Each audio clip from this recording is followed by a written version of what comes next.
So here we are again at Whatif Model Railway, watching the trains go by.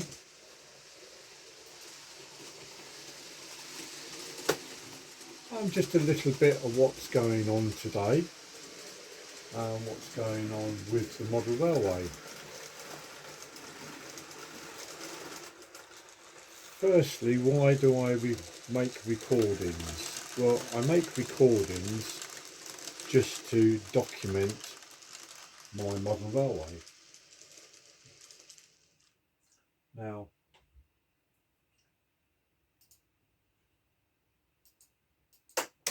I actually started building this railway more than 20 years ago. So it's taken me a long time to get to this stage of the model railway. But I'm not doing it for personal financial gain. Rather just for a little bit of fun. But I do appreciate all those who have clicked on a link and watched one of my videos and then commented. But it's never going to be monetized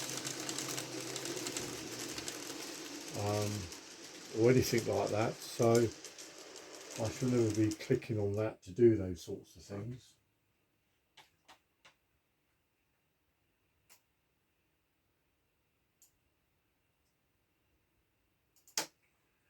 Quite frankly, because of my health just recently, my heart condition has got worse, so I can't do as much as I would like to be quite honest. So I just do little bits and pieces as and when I want to. Not a great scenery builder, as you can see. Still lots to do. I think in one of the cameras you might be able to see, I don't know, I can't really see myself in the cameras.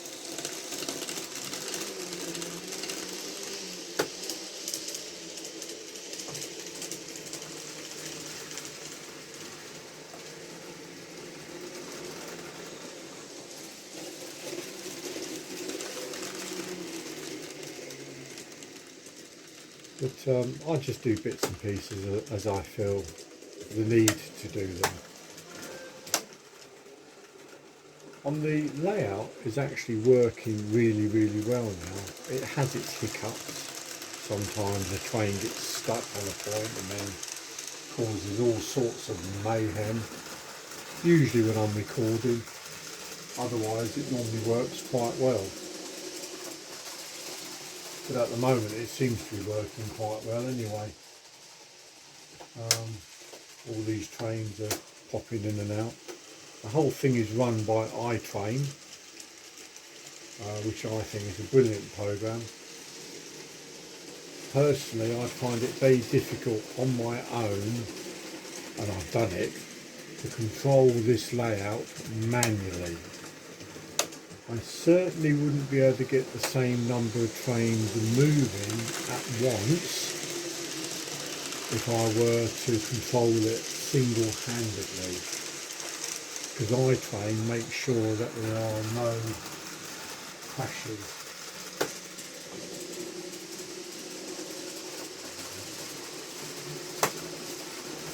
And everything should stop where it should stop.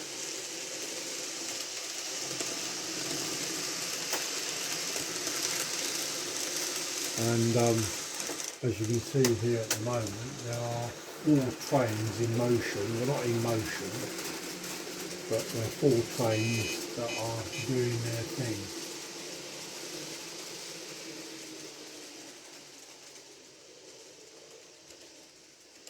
The layout has 2 reverse loops, east and westbound, which gives much more playability than just a single track reverse loop. but it doesn't really have any storage sidings as such, which is one regret I have about the layout. If I could tear it apart and start again, I would have storage in the bottom bit where the lower station is.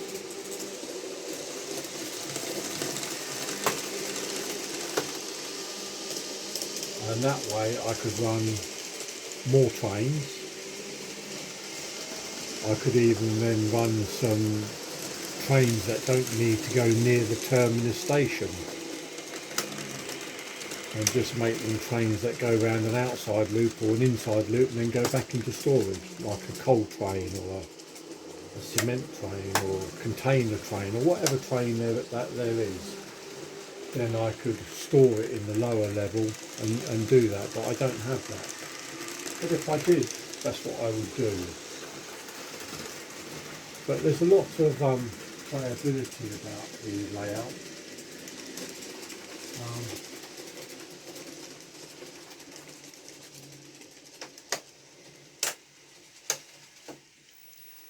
Now I've got the engine shed going. I can shunt trains around the engine shed area.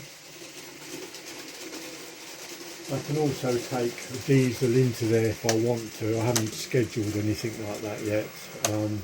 I just play around, like we're just about to see now. The Class 20 is coming out of a shunt siding and is going to go and park itself in line 2 in the shed. But it just gives some more movement around that area. Another thing that I've got to do is actually still got to this layout has been made for 20 years and I still haven't ballasted those areas and those areas. Don't ask me why. I think it's because I hate ballasting.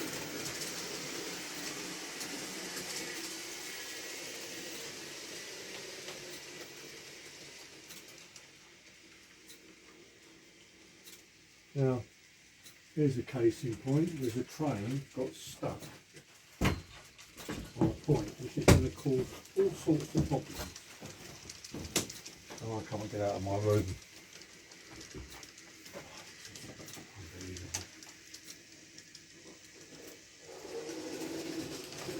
Why that happens, who knows?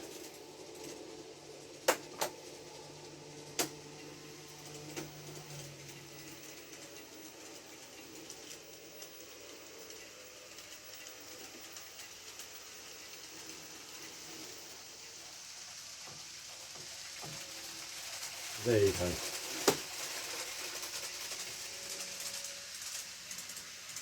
So this is just a little gabble really about nothing. Enjoying my trains, living life, trying to keep going, not overdoing it, and enjoying the hobby without getting too stressed about having to make videos to make money. Not interested. So I hope you enjoy watching my trains go round.